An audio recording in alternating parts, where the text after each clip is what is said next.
My class is focused mostly on thinking about, at the beginning of the year, I talk about it as a kind of science. And so in this way, we are actually, if you're studying a science, you're studying God's world. And logic is a type of science, and in that way, in that we're studying human thought. And in that way, we're studying the orderliness that we see in creation, which is a reflection of our creator, who is also orderly. So logic is not a debate class. That's what, again, one of the things I get often from students and from parents too, where they're a little confused, thinking, okay, this is going to be where they're going to be learning debate.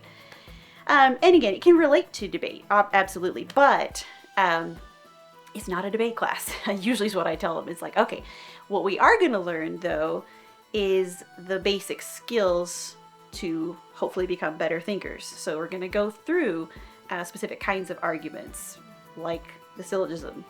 We're going to be talking about, okay, specific kinds of ways you can structure good arguments. What makes a bad argument, right? Ways that you can, if you're presented with something like a dilemma, which is a valid argument, like how can you get out of that? So you talk about different kinds of arguments, including fallacies. They love that. My students love when we get to informal fallacies, because they see them everywhere, and they're kind of one of the easiest things that they can see the practical side of, like, I can go to my brother or sister and be like, nope, you said a fallacy, or you committed a fallacy there. Or, Mom, Dad, that was actually a fallacy. Here's how we should actually say this. So they love that. They appreciate that so much. This year was great because I tell my students every year that they have to do a lot of memorization. Like, okay, you need to know the definitions of, what is a valid argument, things like that. And this year it was great. I was trying to convince them that the way they should memorize some of these things, like definitions or whatever, they're truth tables is what we were specifically talking about. I was like, okay, you have to know, like, when this kind of statement is true and false. Here's some tips for you guys to learn. And I said, you should sing them. And of course, they're all looking at me like, yeah, whatever. One of my students the next day came back and said, Mrs. Goode, I wrote a song about truth tables using AI. And I was like, oh, really? She's like, yeah, can I share it with the class? I was like, sure, great. And so she emailed it. She told us about it in class and then emailed it out to us later in the day. And it was just this very melancholy song about truth tables with a guitar and everything. And of course, everybody in the class is going, that was great. And we can remember it better now. Thank you so much for doing that. And so I think I finally won them over to be like, yes, we can use songs to memorize our truth tables. Probably my favorite thing is, I don't know, that it works, I guess is one way of putting it. The idea of seeing the orderliness that God put in creation, kind of like I was mentioning earlier, is just very encouraging. It makes it very simple in some ways. It's a skill that you can learn and grow better at. Repetition is one of the things, how I learn the best, I feel like. And so the more you come back to logic, the better you're going to get at it. And I encourage my students with this if they don't get something the first time, because it's natural as a student, right? You're not going to get it the first time. And I try to encourage them to, like, okay, well, do that again.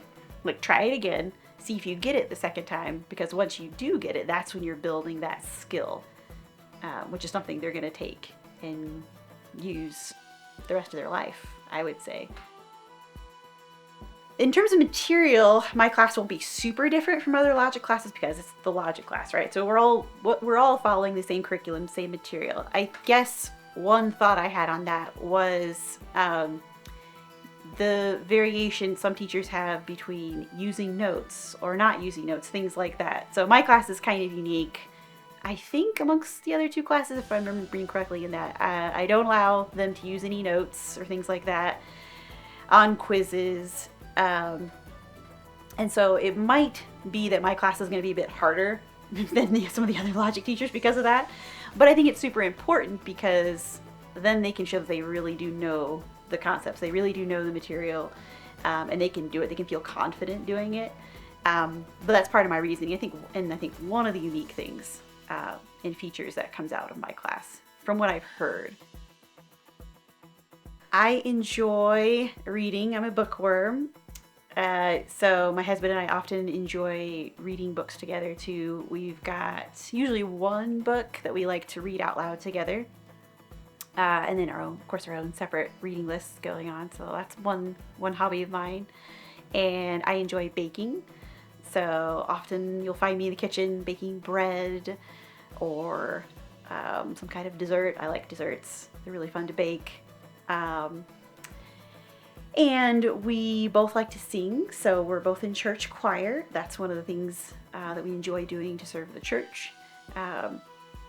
And just in my spare time, if I have any left, right, you can probably find me taking a walk with my husband and just chatting with him or with a friend over coffee. And yeah, those are the big things I think that I enjoy doing just in my spare time.